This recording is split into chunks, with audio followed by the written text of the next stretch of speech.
BMC News, informação que gera valor.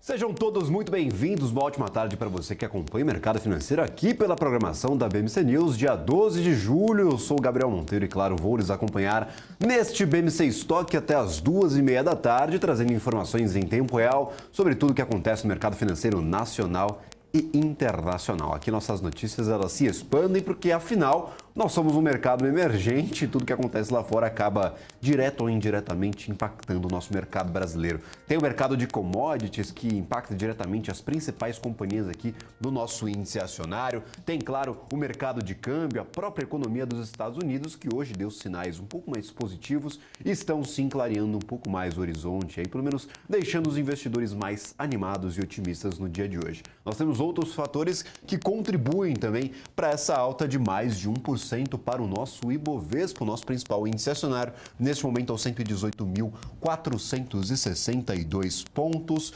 1,1% de alta no dia de hoje. Para as bolsas internacionais, agora trazendo essas informações e, claro, trazendo sempre uma visão em tempo real do que acontece lá fora no mercado estrangeiro. É sempre muito importante para o investidor dar uma olhada nos índices internacionais para ver se, claro, são dinâmicas internas do nosso mercado brasileiro ou é um bom humor do mercado estrangeiro. Nós temos neste momento qual bolsa funcionando em mesmo ritmo da bolsa brasileira. A bolsa norte-americana, os três principais índices funcionando, abertos e em patamar positivo, um pouco mais animados depois da divulgação dos dados do índice de inflação aos consumidores dos Estados Unidos.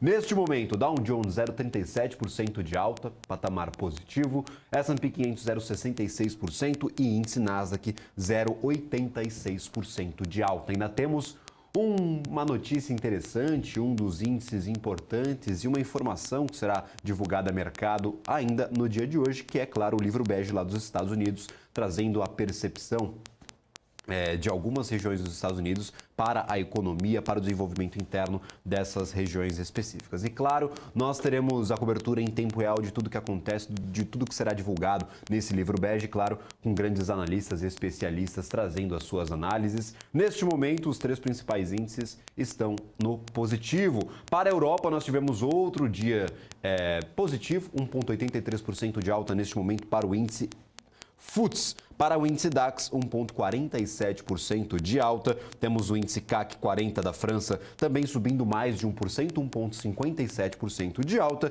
E o índice Eurostoxx, 1,72% de valorização.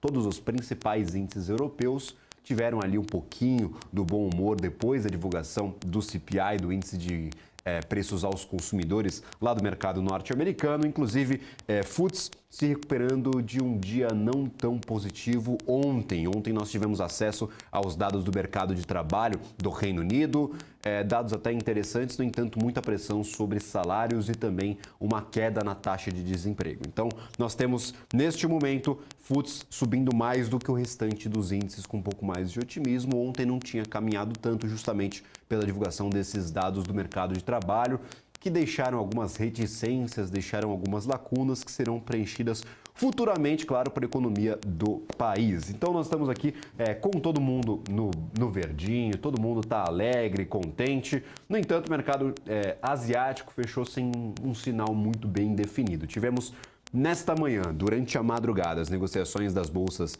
de China, Coreia, Japão, Taiwan e também Hong Kong. E, claro, sem muito sinal dado para essas bolsas específicas. Nikkei 225 com uma queda de 0,8%. Nós tivemos o índice Xangai referente ao mercado continental chinês, 0,78% de queda. Para a SZSE Component, 0,99%. Nós tivemos Hang Seng com mais de 1% de alta, 1,08%. E Kospi, 0,48% de alta para a bolsa na Coreia, para o principal índice acionário acionário coreano. Então nós temos a Ásia aguardando esses dados a serem divulgados. Provavelmente teremos um movimento positivo se não tivermos alguma forte dinâmica interna afetando a negociação nesses países específicos. Um movimento positivo nesta madrugada, sempre com um delay, sempre com atraso, por conta, claro, do fuso horário. Nós temos as bolsas funcionando em ritmos diferentes e, claro, a divulgação de dados importantes acontece sempre com as bolsas asiáticas fechadas, sem operações. Então, para o nosso mercado, nós estamos neste momento com 1,05% de alta, como eu mencionava, 118.454. JBS no topo, 8,18%, seguida de perto aqui por Marfrig e também B3SA3 com mais de 3% de alta. Gerdau também em alta do lado negativo aqui, do outro lado, do lado vermelhinho do nosso mapa de calor, nós temos Azul, 3,56% de queda, Cash 3, 3,49% e Dexco, 2,99% de queda. Uma pressão muito mais compradora do que vendedora. Vamos ver os principais ativos negociados no dia de hoje. Nós temos Vale, é o principal ativo, primeiríssimo lugar com 1,31% de alta, R$ 67,43. Vamos ver se Vale consegue engatar depois de possíveis incentivos do governo chinês a alguns segmentos específicos da economia que podem sim ajudar não só a Vale, como também o restante do setor de siderurgia e mineração aqui no Brasil. A gente está aguardando ainda a divulgação da completude desses incentivos. O governo já se demonstrou disposto a incentivar alguns segmentos, em especial a construção civil e também o setor industrial. Então teremos de aguardar. Vale ainda próxima dos R$ 65, R$ 64, neste momento 67, mas ainda em uma zona cinzenta, sem dar muita clareza de recuperação para o ativo, que já foi negociado a R$ 96 no comecinho deste ano de 2023. Outro ativo que tem muita notícia, nós temos diversas informações ligadas aqui à produção da Petrobras, ao ritmo de crescimento, por exemplo, da exploração de gás e quais os fins desse gás que está sendo explorado pela companhia, outro integrante, uma possível oferta pela Braskem. Então, claro, muita notícia que vai aparecer aí ao longo do nosso programa. No dia de hoje, 0,34% de alta, sem sair muito do lugar. E o terceiro ativo negociado, JBS, daqui a pouco eu falo um pouco mais sobre ele, que tem notícia e, claro, tem atualização sobre a companhia, que possivelmente vai listar novas ações na Bolsa de Nova York e manter essas duas negociações, tanto no Brasil quanto também lá em Nova York. Mas para começar o nosso dia, uma notícia não tão positiva que pode deixar o pessoal um pouco estressado, mas vamos ainda tentar entender quais os impactos do que aconteceu no dia de ontem. A B3 informou um problema no fechamento dos seus índices acionários no último pregão do dia 11 de julho, no caso ontem, terça-feira. O Ibovespa, na verdade, fechou aos 117.555 pontos, uma queda de 0,33%, e não aos 117.220 pontos, com uma queda de 0,61%. Essa queda de 0,61 ainda está presente aqui no nosso Profit e ainda é apresentada, apontada no site da B3, pelo menos até o começo deste programa. Ainda tinha informação de uma queda de 0,61% no dia de ontem, naquele acompanhamento, no gráfico de acompanhamento de mercado do site da B3. Então, nós não fechamos com 117.220, fechamos sim com uma queda de 0,33% apenas no dia de ontem. Uma leve disparidade, segundo a B3. Esse erro ele aconteceu apenas no fechamento do mercado, foi imediatamente identificado e corrigido e, segundo a companhia, sem afetar absolutamente em nada as negociações. Liguei para alguns profissionais de mercado, vou ocultar o nome deles aqui para não gerar nenhum problema, sempre tirando algumas dúvidas, perguntando se realmente foi apenas um erro ali na contabilização, um erro estatístico do fechamento do índice ou se afetou em alguma coisa as negociações no dia de ontem. Ontem nós não tivemos vencimento de mercado de futuros, não tivemos nada ali muito ligado à cotação do índice, então, segundo algumas fontes que eu conversei, esse problema ele passou batido, inclusive muita gente nem sabia que tinha acontecido. Eu liguei para algumas corretoras que não foram informadas, não tiveram acesso a essa informação e, segundo elas, tem também muito impacto. A gente vai acompanhando, vai trazer aqui a completude dessa informação. Ainda estamos em contato com a B3 para tentar entender todo esse problema, onde aconteceu, como aconteceu e, claro, o que poderia impactar em um dia de vencimento de opções ou, claro, vencimento de mercado futuro ou na cotação também de ETFs, quem sabe, a gente ainda vai trazer essas informações para você que acompanha aqui a programação da BMC News, mas lembrando, segundo a companhia, esse erro ele foi imediatamente corrigido e não teve impacto algum sobre as negociações do mercado financeiro brasileiro no dia de ontem. Lembrando, cotação do Ibovespa que ficou um pouco defasada, teve essa disparidade, nosso maior índice acionário. Neste momento, 0,95% de alta, 118.329 pontos e como eu destacava, alguns ativos aqui ganhando bastante valor. JBS não é normalmente um dos ativos mais negociados, no entanto, no dia de hoje, negociação bem incrível aqui, ó, com mais de com R$ 18,65 negociados e, claro, cotação com alta aqui de 8,18%. Trazendo algumas informações complementares que motivam aí um bom humor do nosso investidor brasileiro. Tivemos a divulgação pela manhã do CPI, do Índice de Preços aos Consumidores Norte-Americanos, que teve uma alta de 0,2% em junho na comparação com maio. Na comparação, claro, entre os meses intramensal, conforme mostraram dados do Departamento de Trabalho. O resultado veio levemente abaixo das expectativas do mercado, que aguardava 0,3% de alta no período. Nos últimos 12 meses, a inflação do país chegou a 3%, também abaixo das estimativas, que eram de 3,1%. O índice de moradia foi o que mais contribuiu para o aumento mensal de todos os itens, respondendo por mais de 70% do aumento. O núcleo do CPI dos Estados Unidos, que lembrando exclui a variação de preços de alimentos e energia, avançou 0,2% em junho, com um resultado abaixo das expectativas do mercado. No acumulado dos últimos 12 meses, o núcleo do CPI ficou em 4,8%, uma queda frente ao mês anterior, que era de 5,3%, e abaixo das projeções, que eram de 5%. Então, o mercado esperava 5% do núcleo do CPI e nós apresentamos, pelo menos para este último mês de junho, uma alta nos últimos 12 meses de 4,8%, levemente abaixo das expectativas. Isso, claro, deixou o mercado com bom humor, tanto na Europa, no finalzinho ali das negociações, mas principalmente nos Estados Unidos e aqui no Brasil, que nós voltamos aos 118 mil pontos, se bem que a gente já viu o índice ganhando mais valor no dia de hoje. A gente perdeu um pouco daquele fulgor no começo do mercado, estamos bem distantes aqui da máxima, nós atingimos já no dia... Neste dia 12, eu acho que hoje é dia 12, dia 12 do 7, nós já atingimos aqui uma máxima de 119.156 pontos, neste momento 118.341. Então não estamos próximos da máxima, no entanto sim, com resultado positivo aí na comparação com o dia de ontem e os últimos 2 dias, na verdade, que apresentaram aí uma queda significativa. Eu não vou nem desenhar, porque a gente ainda está com um dado errado que foi cedido aqui pela B3 de 0,61% de queda. Então não vou fazer o desenho, não vou projetar aqui qual foi a queda do dia de ontem, daqui a pouco eu faço essas atualizações conforme nós tenhamos aí acesso aos dados e, claro, esses dados estejam presentes aqui na nossa plataforma, inclusive também no site da B3, que, como eu mencionava, vou até conferir no intervalo, até o começo deste programa ainda apresentava essa queda de 0,61%. Petrobras, neste momento, 0,17% de alta, R$ 29,20, ainda próxima dos R$ 30. No entanto, perdeu um pouquinho daquela posição, mas não dá para reclamar aí para quem está posicionado em Petrobras, conseguiu pegar esse movimento aí do ano de 2023, o ativo se recuperou bastante, principalmente daquelas quedas do final do ano passado, no período eleitoral e pós-eleição de Luiz Inácio Lula da Silva. Ainda temos 42% de alta para o ativo de Petrobras, está bem próximo da sua máxima histórica aqui na região dos R$ 31, R$ 32. Então, o ativo está resiliente, pelo menos aos últimos dias. A gente teve um desânimo, o pessoal perdendo um pouquinho daquele fulgor, daquela animação geral que estávamos vendo nas últimas semanas e principalmente no mês passado como um todo. Junho foi brutal, a gente teve uma boa valorização no mês de junho e, claro, nós tivemos aqui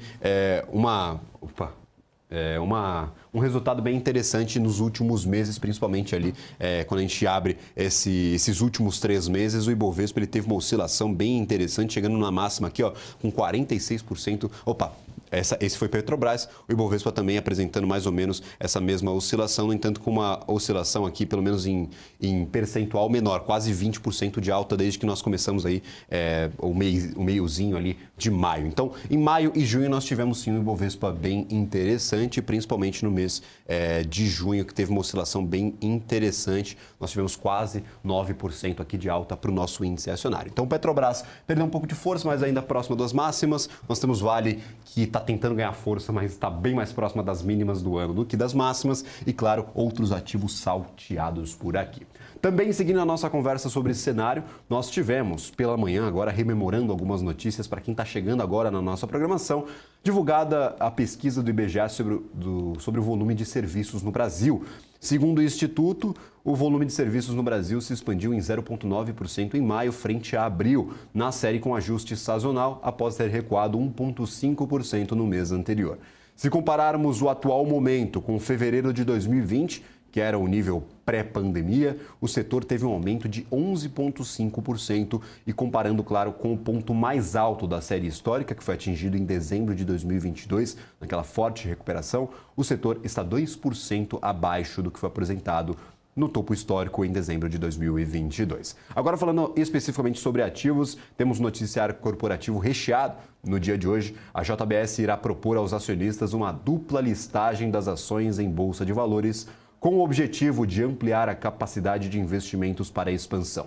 A intenção é listar novos papéis na Bolsa de Valores de Nova York e também na B3. Ao final do processo, as ações listadas se darão por meio de BDRs da JBS com sede na Holanda, a JBS NV, que será listada em Nova York. O processo precisará da aprovação dos acionistas por meio de uma Assembleia Geral e também das aprovações da Comissão de Valores Mobiliários Brasileira, a CVM, e também da Securities and Exchange Commission, a SEC dos Estados Unidos. A dupla listagem pode ser concluída até em dezembro, caso os próximos passos ocorram dentro do previsto. A gente sabe que agora sim a gente começa uma parte mais burocrática desses processos. A previsão da conclusão desse processo ainda para 2023, em dezembro, no entanto, alguma coisa pode atrasar e esse processo de dupla listagem, a listagem da companhia em dois mercados distintos, pode se estender para 2024, demorar um pouquinho mais. Então, a gente vai atualizando conforme o ano vai passando e os processos vão sendo concluídos.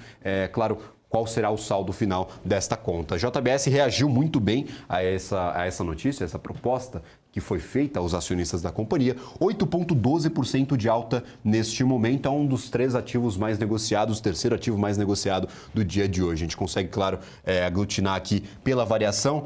8,12% de alta para a JBS é o principal destaque do nosso Ibovespa no dia de hoje e é seguida de perto por Marfrig, 3,78% de alta. Pode estar pegando um pouquinho de carona do bom humor com o segmento, pode ter, claro, dinâmicas próprias tocando o ativo, 4% de alta, Marfrig também entre as maiores altas do dia, segundo o papel com maior oscilação na sua negociação. B3, SA3, apesar do erro, não teve muito impacto no mercado, como eu mencionava. Até liguei para algumas corretoras que nem sabiam desse ocorrido. 3,45% de alta para B3SA3. O papel aqui está num bom momento, a gente teve uma boa recuperação desde o começo do ano. Se nós pegarmos aqui de 2023, já temos um resultado praticamente ali acima dos 10% de alta, 11,20% de alta para a B3, agora aos R$ 14,41. Vem de um bom momento, depois, claro, de encostar aqui na mínima lá no finalzinho do mês de março, comecinho de mês de abril. Então, nós tivemos uma recuperação pro ativo acima dos 30%, quase 40% de recuperação desde a mínima atingida ali, como eu mencionava, no finalzinho de março, comecinho de abril. Não vou trazer os detalhes aqui completos, porque meu dedo é um pouco impreciso para o nosso telão e, claro, posso dar alguma informação equivocada. No entanto, sim, é uma boa recuperação para a B3SA3 e sim, é um dos principais ativos negociados no dia de hoje, pelo menos com a maior oscilação, 3,37%. Do lado contrário, nós temos Azul, 3,81%, Cash 3,62%. Cash é, sim, um ativo bem volátil, sempre entre as maiores máximas e mínimas, muitas dinâmicas ainda confusas sobre o seu modelo operacional, sobre o seu funcionamento, sobre, claro, o core business da companhia, apostava muito no setor bancário, naqueles serviços de banking. No entanto, agora deixa aí de lado, largou mão um pouco desses serviços e tem uma opção de compra de BV, de Banco Votorantim, Votorantim para o ativo, então a gente vai ter que acompanhar, vai ter que esperar e, claro, entender como é que essas mudanças fundamentais no modelo de negócios da companhia vai afetar os seus resultados operacionais. Então, Cash 3, 3,75% de queda, Via 2,48%, Pão de Açúcar, nós temos também uma queda de 2,12% e Gol novamente em patamar negativo, 1,09%. A gente teve um rebaixamento de Gol no dia de ontem, que se estendeu um pouquinho para azul. A gente teve o Goldman Sachs indicando um rebaixamento de compra para neutro e também apontando que prefere outras companhias melhor posicionadas e também com os seus balanços operacionais mais estáveis. Isso gerou um certo desconforto, o ativo caiu bastante nos últimos dias e foi seguido de perto por Azul. Azul perdia um pouquinho menos, mas Gol despontava na frente como uma queda aí bem expressiva. Nós temos aí no mês, nesse aglutinado, nesse aglomerado de 12 dias, desses 12 primeiros dias, não tivemos pregão em todos eles, no entanto, eu consigo falar que nesses primeiros dias do mês nós já tivemos uma queda superior a 17%. Então, ativo que sim, está num bom momento, 48,91% de alta, se recuperando de um momento turbulento no passado. Neste ano é uma boa oscilação positiva e agora, claro, com 17% de queda no mês, corrigindo um pouquinho esse movimento positivo. Para a cotação da curva de juros, sempre eu gosto de trazer aqui as principais cotações e trazer um panorama sobre os juros brasileiros. Para os DIs futuros, nós temos aqui desde 2023, DIs negociados para o final do ano, até 2033, basicamente estabilidade. A maioria dos DIs oscila negativamente, um ou outro aqui está em estabilidade, como é o caso de 2025 e 2026, com 0,1% de alta para 2025 e 0,02% de queda para 2026. Então, bem próximos da estabilidade. Os DIs negociados lá para o longo prazo, até 2033, 2032, aí caem 0,4%, 0,5%, então é uma oscilação não muito significativa e que não é suficiente para motivar algum grande movimento aqui, pelo menos olhando para segmentos e olhando para papéis específicos na nossa Bolsa de Valores.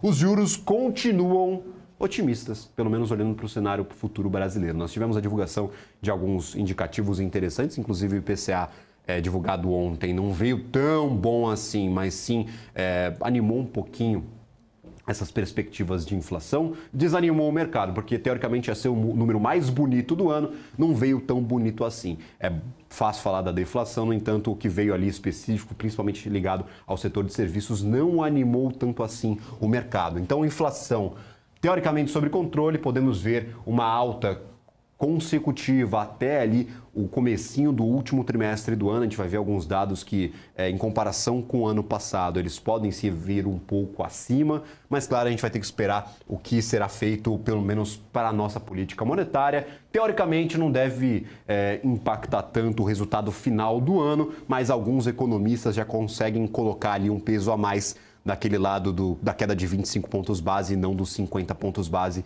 que estavam sendo a principal discussão até o dia de ontem. Então, teoricamente, 25 pontos base, o mercado está apostando um pouco mais nessa probabilidade, inclusive as principais instituições financeiras do Brasil. A Febraban, ela divulgou a sua pesquisa de expectativas para o setor econômico, os principais bancos responderam a essa pesquisa e parece unanimidade a queda dos juros já na próxima reunião de agosto e uma queda de 25 pontos base. É o que está sendo tomado como a maioria, a mediana ali das respostas, 25 pontos base, já apareceu aí nessa pesquisa do setor bancário, das instituições financeiras. Aqui para o nosso mercado brasileiro, eu tenho uma última informação a passar, pelo menos aqui do geral, que é, claro, o resultado do dólar futuro, como estão os contratos negociados para a principal moeda do planeta, o dólar, e neste caso o dólar comercial futuro. R$ 4,82, estamos ainda mais baixos, estamos com o dólar caindo ainda mais num dia de divulgação de CPI lá dos Estados Unidos. Então, 0,9% de queda no dia de hoje. Não é só em relação ao real brasileiro que o dólar cai, ou seja, a moeda em si perde valor, não necessariamente o nosso real brasileiro está se valorizando. Então, se nós esticarmos o nosso ranking de moedas, eu vou ter que utilizar aquela ferramenta tradicionalíssima aqui dos Incas, que é chamada mouse, para indicar que no dia de hoje, nesta quarta-feira, nós temos um resultado negativo para o dólar em comparação às principais moedas fiduciárias do planeta. Ele ganha valor em cima do peso argentino sempre, eu gosto de falar aí sobre a moeda argentina, que está sempre na última colocação, pelo menos dessas 22 que são monitoradas por nós, peso argentino, lira turca e o real saudita. Do restante, está todo mundo ganhando valor, se não é estabilidade. Então, nós temos aqui, ó, por exemplo, o dólar de Hong Kong, o euro euro, que ganha mais de 1% de valor frente ao dólar. O real brasileiro 0,9%. Nós temos aqui também o dólar da Nova Zelândia 1,65%, o franco suíço 1,27% e até o ien japonês com mais de 1% de alta em comparação à moeda norte-americana. Então, o dólar perde valor frente às principais moedas do planeta. Eu mencionei aqui algumas, mas se você tiver o Profit aí, instalado no seu computador, se usa essa ferramenta, eu acho super interessante esse ranking de moedas que nos indica aqui a oscilação das principais moedas fiduciárias do planeta, e aí a gente pode comparar aí com as 22 que são monitoradas pelo ranking de moedas. O dólar está perdendo valor, se desvalorizando frente à maioria delas, exceto essas três que eu mencionava, Real Saudita, Lira Turca e o peso argentino, sempre na última colocação. Então, este é o mercado, pelo menos por agora. Tenho mais algumas notícias a serem passadas por aqui, principalmente em relação à Azul. Temos outros ativos aqui que estão nos principais destaques do dia em oscilação, que têm notícias atreladas, não necessariamente sejam motivadoras, mas que ajudam nesse movimento. E claro, a gente vai continuar essa nossa atualização, esse nosso acompanhamento de mercado no BBC Stock a partir do nosso intervalo comercial. A gente vai para um rápido intervalo comercial, até porque meu computador aqui já me deu um susto, tem alguma coisa acontecendo na nossa tecnologia. Tomei um susto aqui com o nosso Profit, daqui a pouco a gente volta, depois do nosso intervalo comercial, com mais notícias do mercado financeiro, mais repercussão e, claro, os analistas que sempre estão presentes aqui na nossa programação, na programação da BMC News, para tirar algumas dúvidas, as principais dúvidas dos investidores.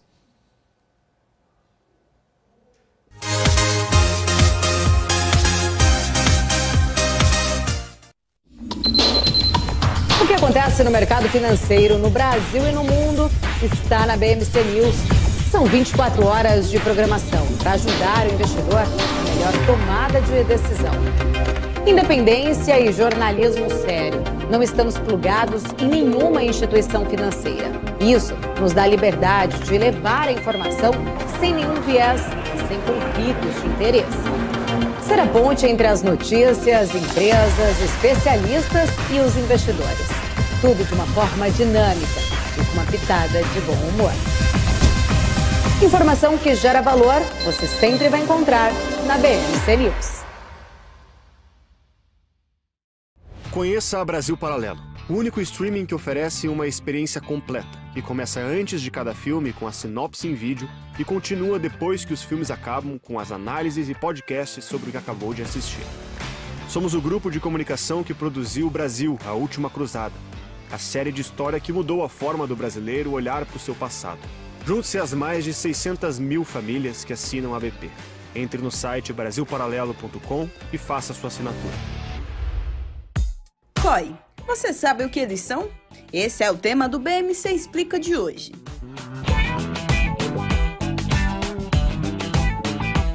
COI é a sigla para Certificado de Operações Estruturadas. É um investimento montado por instituições financeiras que combina características tanto de renda fixa quanto de renda variável em um único produto. Na prática, o COI pode ser aplicado em diferentes ativos, como ações, moedas, commodities, entre outros. A rentabilidade do COI pode ser atrelada a diferentes indicadores, como a inflação, a taxa de juros ou o desempenho de determinado ativo financeiro. Além disso, o COI pode ter diferentes estruturas de remuneração, que podem incluir uma taxa pré-fixada ou pós-fixada. O investidor deve escolher o COI de acordo com seu perfil de investimentos.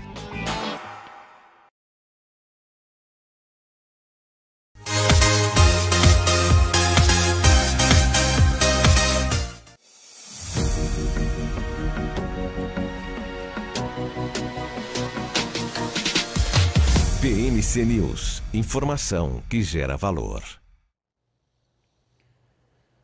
Estamos de volta com o BMC Stock, trazendo atualizações e agora pronunciamento oficial de algumas companhias sobre processo de falência. Olha só, nós tivemos muitas discussões recentemente sobre a saúde do setor de varejo aqui no Brasil, inclusive ainda está piscando meu telão aqui, eu vou tentar resolver isso aqui até o final do programa. Nós tivemos hoje o esclarecimento das lojas Marisa, dizendo o seguinte... eles enviaram um comunicado ao mercado sobre uma possível notícia que havia sido veiculada na imprensa pelo jornal Valor Econômico, dizendo o seguinte: em resposta ao ofício, a companhia informa que não foi citada no processo de falência aludido no ofício e que apenas tomou conhecimento acerca do mencionado processo de falência quando foi recebido, claro, este ofício citado, que, claro, estava sendo motivado aí, foi motivo dessa notícia, indicando possível falência de algumas unidades. Adicionalmente, a companhia esclarece que, de acordo com as suas pesquisas públicas, o referido processo de falência tem valor de R$ 130.558 e que a companhia procurará ativamente por uma solução assim que apresentará, claro, a sua defesa tão logo tenha sido citada. A companhia manterá os seus acionistas e o mercado em geral informados desses processos. Então, novamente, um esclarecimento sobre uma notícia que aconteceu, que foi veiculada recentemente no jornal Valor Econômico, sobre alguns processos de falências que, claro, envolviam a Lojas Marisa. Não é o processo de falência da Lojas Marisa como um todo. Vou trazer a completude dessa informação até o final do nosso jornal. Trazendo uma última informação, e agora sobre a Azul. A Azul comunicou nesta quarta-feira, dia 12, que a sua subsidiária Azul Security Finance LLP, que, claro, lançou uma oferta privada de títulos de dívida seniores com a garantia prioritária e vencimento em 2028. A oferta faz parte de um plano de reestruturação abrangente e permanente da companhia para otimizar a sua estrutura de capital e aumentar a posição de liquidez, segundo fato relevante. Abre aspas, a empresa pretende usar os recursos líquidos para o pagamento de certas dívidas exigentes e outras obrigações e também, claro, para outros fins corporativos, fecha aspas. Para a gente falar um pouco mais sobre o mercado financeiro no dia de hoje, eu gostaria de abrir aqui um setor específico, que é o setor bancário. Nós tivemos ontem, na verdade, um movimento bem negativo do setor bancário ao longo de praticamente todo o dia. Conversas sobre não cortar os 50 pontos base, cortar sim os 25 na próxima reunião de agosto. Tinha muita coisa envolvendo, questão também ligada à inadimplência que poderia aumentar no segmento se os juros continuassem altos por um longo período de tempo. Hoje o cenário é um pouco mais dividido, essa é a variação diária do setor bancário. Nós temos Santander, Banco Pan e também Itaú perdendo um pouquinho de valor, 0,4, 0,7 e 0,8 aqui, Santander com 0,8, Banco Pan com 0,7, Itaú com 0,44, Banco BMG quem mais cai, 2,49% e, claro, Bradesco 0,28. Banco do Brasil, novamente em movimento negativo, se afastando um pouco dos R$ 51,00 que atingiu recentemente. Neste momento, R$ 48,21. Para quem está monitorando aí Banco do Brasil, fala que é um ótimo papel, só está faltando a janela de oportunidade, a abertura aqui para entrar no papel. Quem sabe nós não podemos ver aí uma reação, uma correção de Banco do Brasil e se afastando aí mais ainda dos R$ 51,00. Sei que tem bastante gente, porque tem a galera que lota as caixas de mensagem e também o nosso portal de notícias, os nossos comentários aqui no YouTube perguntando sobre Banco do Brasil. BPAC 1,65%, Itaúsa 0,62%, não é do setor financeiro, é uma holding, mas a gente coloca aqui neste balaio e nós temos o último ativo aqui, Itaúsa também em patamar positivo. Eu gostaria de convidar a nossa tela Matheus Nascimento, analista de equities da Levante Corp. Muito obrigado pela participação no dia de hoje. Eu queria falar especificamente sobre o setor bancário. Ontem tivemos um resultado negativo e teoricamente modificando ali aquelas projeções de queda de juros aqui no país. O quanto esse ajuste fino, esse momento de queda ou não, o quanto de corte ou não que a gente vai ter nos juros pelo Comitê de Política Monetária afeta objetivamente as operações desses grandes bancos? É só um ruído de mercado, é só o mercado fazendo algumas movimentações? Ou realmente, se cair 0,25 ou 0,50 na próxima reunião, vai mudar e vai mudar muito a operação do banco daqui para frente neste 2023? Como que o senhor enxerga aí toda essa discussão? E, claro, as próprias instituições financeiras já estão crentes no começo do corte de juros nos 25 pontos base. Então, por que mudou tanto aí esse cenário do mercado? Por que o mercado deu essa movimentada no dia de ontem, reagindo teoricamente aí ao cenário aqui inflacionário brasileiro? Boa tarde, pessoal. Sempre um prazer participar aqui com vocês. Bom, vamos lá. De fato, acho que o mercado esperava uma leitura ou esperavam dados ali que fossem reportados, especialmente sobre o núcleo de serviços, que tem se mostrado um pouco mais resiliente ao longo das intervenções, tem demorado um pouco mais para responder aos ajustes ali que são necessários. O setor, basicamente, de administrados ali, por conta de toda a intervenção aí que o governo tem feito em algumas linhas, tem trazido o agregado da inflação um pouco mais para a banda de cima ali do centro da meta. E o ponto mais sensível, eu diria que é o seguinte, com essa leitura sobre o núcleo de serviços vindo um pouco mais alta, né, a reportagem 062 de alta, né, o mercado entendeu que qualitativamente esse indicador pode, o que deveria ser feito é que os cortes deveriam vir na casa de 0,25 e não 0,50 pontos base, já que o nosso risco é começar a cortar juros agora e, de fato, o setor de serviços, por exemplo, continuar resiliente. Então, a gente teria uma piora. A nossa leitura aqui na Levante é de que o mercado tende a olhar de uma maneira mais rigorosa para esses dados assim que o ciclo de corte se iniciar. E aí, entrando, de fato, no mérito do setor bancário, com juros altos, a gente enxergou durante todo esse ciclo de alta, né, vindo lá de 2% até aí o 3,75 e permanecendo nesse patamar, uma piora, especialmente quando a gente olha, por exemplo, os índices de cobertura das operações bancárias, que são mais atrelados ali ou a carteira de clientes, que são especialmente pessoa física e pequenas e médias empresas.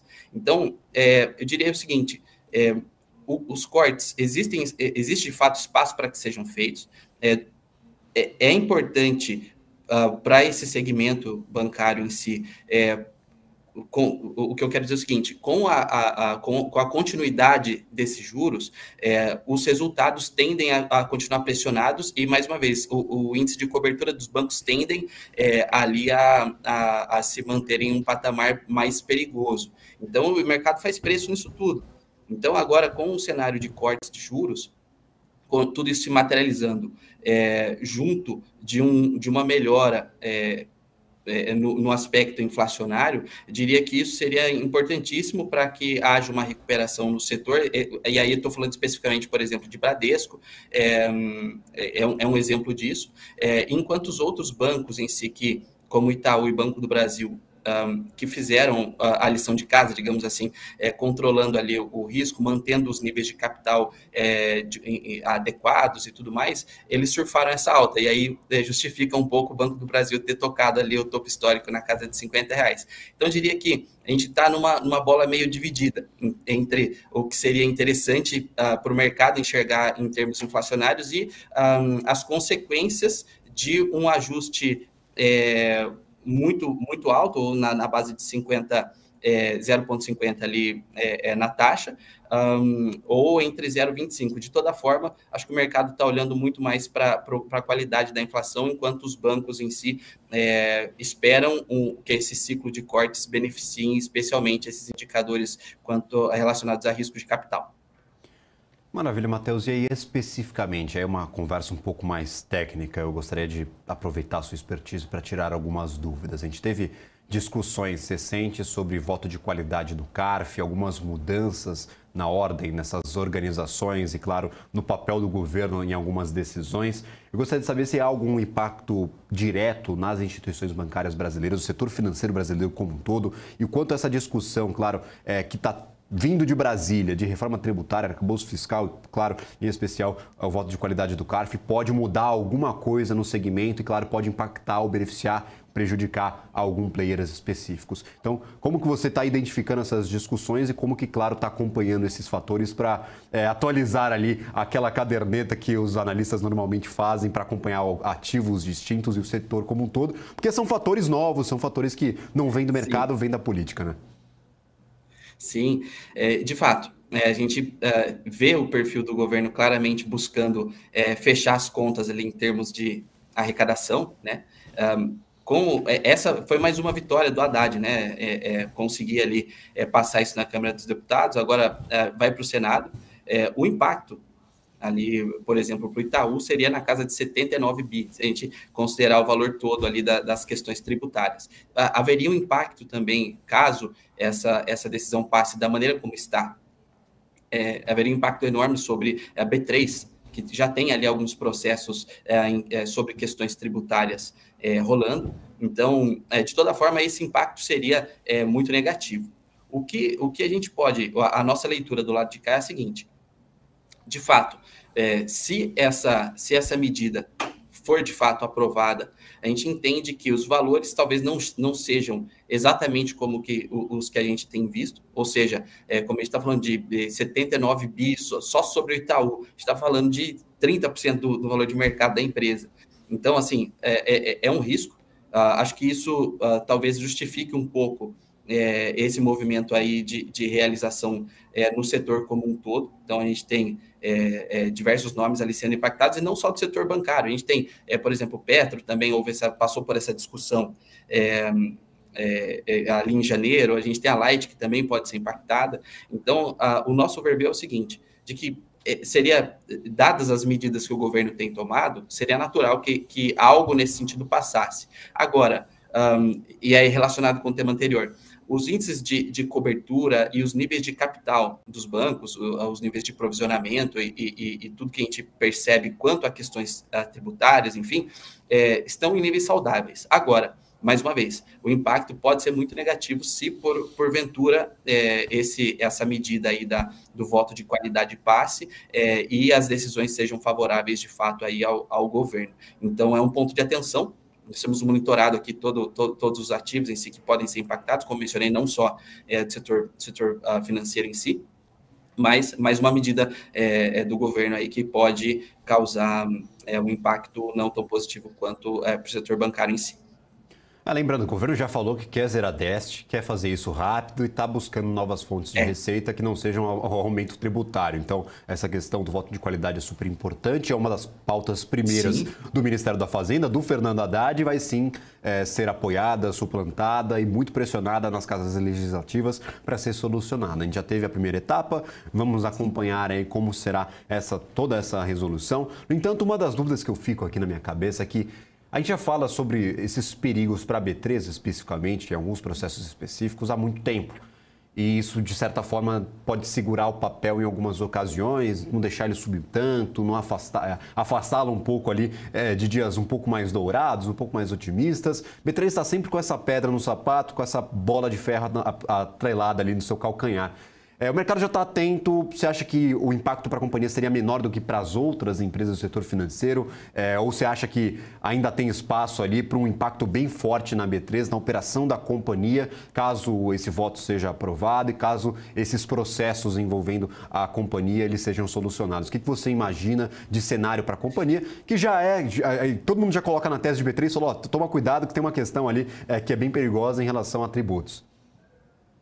Sim. O nosso view daqui é de que isso já está, de certa forma, no preço. Desde 2017, né, quando houve ali a B3, virou B3 de fato, né, já existem vários riscos, e a gente enxerga que, eventualmente, como a gente tem falado aqui, uma das principais pautas do Haddad é tentar levantar essa receita tributária. Então, assim, existe de fato o risco, mas eu entendo que isso já está, de certa forma, no preço. Tá? Então, se a gente olha, por exemplo, para as avenidas de crescimento de B3, do ponto de vista operacional, por exemplo, é uma empresa que tem mostrado eficiência, mesmo em um cenário mais negativo. Né? Então, o mais negativo que eu estou dizendo é o seguinte: a gente passou agora por um ciclo de ajuste ou de aperto monetário, e isso tem impacto direto na Bolsa Brasileira, obviamente, né? por razões mais óbvias. Agora, em termos de, como mencionei, avenidas de crescimento, a B3 tem ali seu potencial, tem tomado medidas, tem feito parcerias, enfim, com outros players, tem se expandido muito nisso. Agora, diria que o risco da tese está, assim, atrelado a essas questões de processos que ela vem sofrendo e que são riscos ali iminentes que podem, infelizmente, se materializar. Mas, em conclusão, diria que isso é algo que meio que já está no preço. Acho que o mercado olha já a B3 com esse aspecto. Maravilha, já que você mencionou um dos ativos, eu mencionava anteriormente também, todo mundo me lota de perguntas sobre o mesmo ativo, o mesmo banco, que é Banco do Brasil, todo mundo quer saber sobre o ativo. Muito se falou sobre estar descontado, a gente fala sobre a operação normalmente de Banco do Brasil, que nos últimos resultados se demonstrou bem surpreendente se a gente comparar com o restante do setor bancário.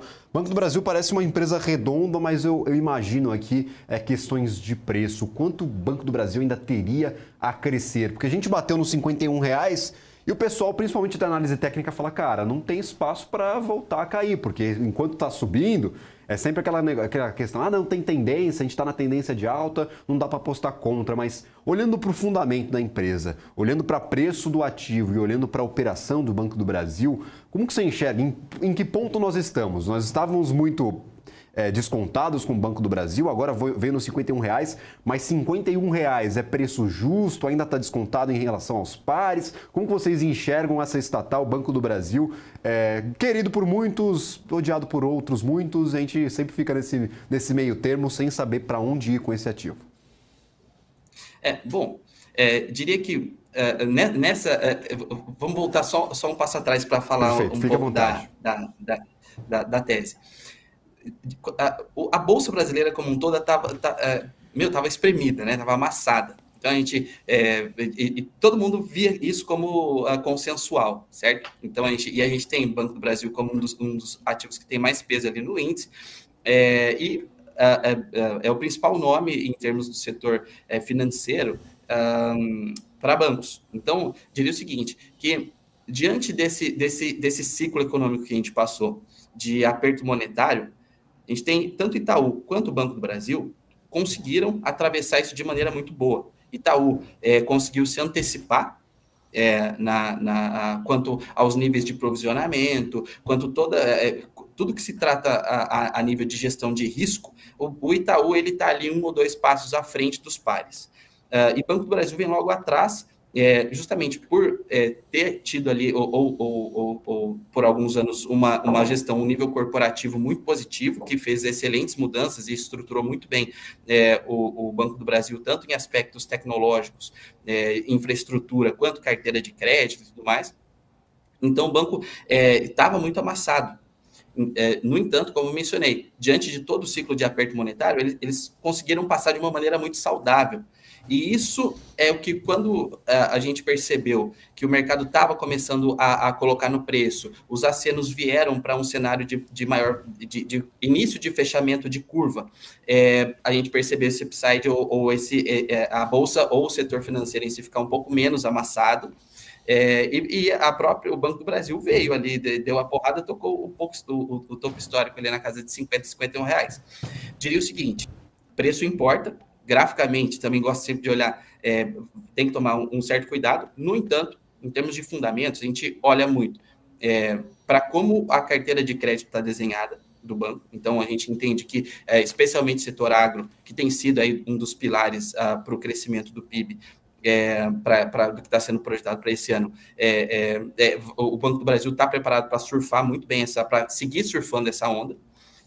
Em termos de infraestrutura tecnológica, o banco está todo desenhado e tem diversas frentes para atender cada vez melhor o setor do agro. E, por último, diria que os níveis de capital de risco e, mais uma vez, esse nível de gerenciamento, índice de cobertura e tudo mais, estão muito bem desenhados e muito bem estruturados. E por isso justifica-se um preço aí consensual para o ativo na casa de R$60, R$65. No meio dessa tese de fechamento de curva, todo mundo basicamente aí do mercado reviu o preço-alvo e jogou para cima. Então, diria o seguinte, que embora existam avenidas de crescimento que justifiquem o Banco do Brasil sendo negociado ali próximo de uma vez o book,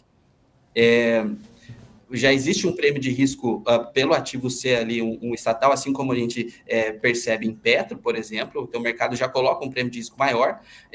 De toda forma, a gente enxerga que o Banco do Brasil ainda possa continuar andando. Óbvio que, analisando sempre ali o gráfico para não acabar comprando o topo no ativo e acabar perdendo dinheiro com ele. Mas, do ponto de vista fundamental, de fato, o Banco do Brasil é um dos nomes aí que está mais bem posicionado para esse cenário de fechamento de curva. Por isso andou primeiro, acho que frente aos pares. O que eu falo é porque sempre todo mundo me pergunta, fala, Gabriel, Eu estava indo bem, estava fazendo uma análise ali dos gráficos até chegar no 51. Aí eu falei, e aí, para onde que eu vou? Aí fica a dúvida, né? O fundamento está apontando para um lado, falando, ó, pode chegar até tanto, mas o gráfico me dá algumas dúvidas. Sempre que a gente tem ativo em topo histórico é difícil de operar para quem olha ali essa cotação, o papel, o preço de tela. Então, justamente eu faço as perguntas para a gente identificar como é que está a operação do banco. A gente vai continuar acompanhando. Gostaria de agradecer imensamente a sua participação, Matheus, aqui na nossa programação. Já deixamos outras participações aí agendadas. Eu vou falar, ó, já volta para a programação da BMC News, porque Banco do Brasil a gente vai falar, a de Eterno vai ser sempre um dos ativos mais comentados aqui na nossa Bolsa de Valores. Muito obrigado mesmo pela participação e pelos esclarecimentos aí, tanto do voto de qualidade quanto para esses ativos específicos B3 e Banco do Brasil. Imagina, sempre um prazer participar aqui com vocês. Um abração a todos aí. Maravilha, um abraço a ti e a toda a equipe. Nós estamos acompanhando agora o Banco do Brasil, que, claro, não é o Banco do Brasil, é a Braskem, que eu acabei de abrir aqui, começa com B, confundiu o apresentador. 1,34%, temos algumas notícias sobre possível nova oferta pela participação da Novo Honor na companhia. Nós já começamos o processo de due diligence com a Petrobras no dia de ontem, então tem bastante coisa ainda para rolar. Parece que o processo está andando e parece que vai sair realmente um negócio desse imbróglio todo. Não sei se, claro, as companhias que estão postas aí como possíveis competidoras pela participação da Novo Honor, mas alguma coisa vai ter que sair desse imbróglio todo. 1,38% de alto, ativo em R$ 26,44. Nós temos aí uma boa oscilação positiva para o ativo, se nós esticarmos, claro, para o ano de 2023. Daqui a pouco eu trago um pouco mais sobre a Braskem. Petrobras, neste momento, se nós esticarmos um pouquinho aqui o ativo, 0,41% de alta, R$ 29,27. O ativo está meio morno, com muita negociação, mas pouco movimento, 0,4% de alta para a Petrobras. B3, SA3, um dos principais ativos negociados no dia de hoje, agora perde um pouquinho da força, longe da máxima do dia. Nós estamos aqui nos R$ 14,33. A máxima chegou aqui nos R$ 14,57. Neste momento, 2,87% de alta para o dólar futuro, ainda queda 0,96, R$ 4,83 para os contratos negociados para dólar. A mínima do dia, inclusive eu tomei um susto quando eu cheguei aqui na redação da BMC News, foi R$ 4,80. Falei, o que aconteceu? Fui dar uma olhada no mercado, falei, vamos identificar aí o que está pressionando esse dólar. Achei muito difícil nós mantermos esses 4,80 até o final do mercado. Neste momento, 0,96, R$ 4,82 negociados aí os contratos de dólar comercial futuro. Para o nosso Ibovespa, a carteira do nosso principal índice acionário, temos alguns ativos se destacando. JBS, 8,64%. As reações a esse anúncio, essa proposta de dupla listagem, foram positivos. Então, as principais casas já se posicionando, indicando que é, sim, uma boa oportunidade para a companhia. 8,53% de alta, R$ 18,71 neste momento o ativo de JBS. Quem acompanha de perto, o Marfrig, 4,46% de alta para o ativo de Marfrig, ainda aqui nos R$ 7,73 no ano. Não é um resultado positivo, 11% de queda ainda para o ativo JBS. Vamos dar uma olhada também na oscilação anual. Basicamente a mesma oscilação, 10%, 10,13% de queda para o ativo de JBS. Setor de frigoríficos passou por algumas barras aí desde o começo do ano. A gente teve gripe aviária, depois algumas conversas, estado de emergência, gerou alguns desconfortos nos investidores. Neste momento, 10% de queda, mas JBS já recupera um pouquinho com esses 8,53% de alta. Lembrando, esses 10 que eu mencionava já estão contabilizando essa alta de 8,53%. Outros ativos como Cosan, Cyrela, MRV, até a Rumo por aqui, estão em patamar positivo. Do lado negativo, nós temos Dexco, que agora toma de assalto a primeira colocação das principais oscilações negativas, 3,62%, começou a cair com um pouco mais de intensidade, e os outros ativos, como é o caso de Azul, Cash e também a Via, perderam um pouquinho da força vendedora, mas ainda com bastante queda. Então, 2,97% de queda para a Via, nós temos Cash 3 com 3,35% de queda e Azul 2,94%. Lembrando, nós tivemos um anúncio aí de novos títulos emitidos pela Azul, títulos de dívida pela companhia, claro, para financiar alguns projetos e estabilizar, fazer uma reorganização em uma subsidiária. Então, nós temos neste momento o ativo oscilando negativamente, 2,89%. Para as moedas fiduciárias globalmente. Lembrando, eu trouxe essa informação mais cedo, mas vou reforçá-la. Não é só o real brasileiro que ganha valor frente ao dólar norte-americano. Praticamente todas as principais moedas fiduciárias do planeta estão em patamar positivo, inclusive com o ien ganhando mais de 1%, bem próximo ali da oscilação do nosso real brasileiro. O euro também ganha valor, a libra esterlina, o franco suíço. Então, é um dia de desvalorização para o dólar, mais do que uma oscilação positiva para o nosso real brasileiro. Eu vou ficando por aqui, logo em seguida...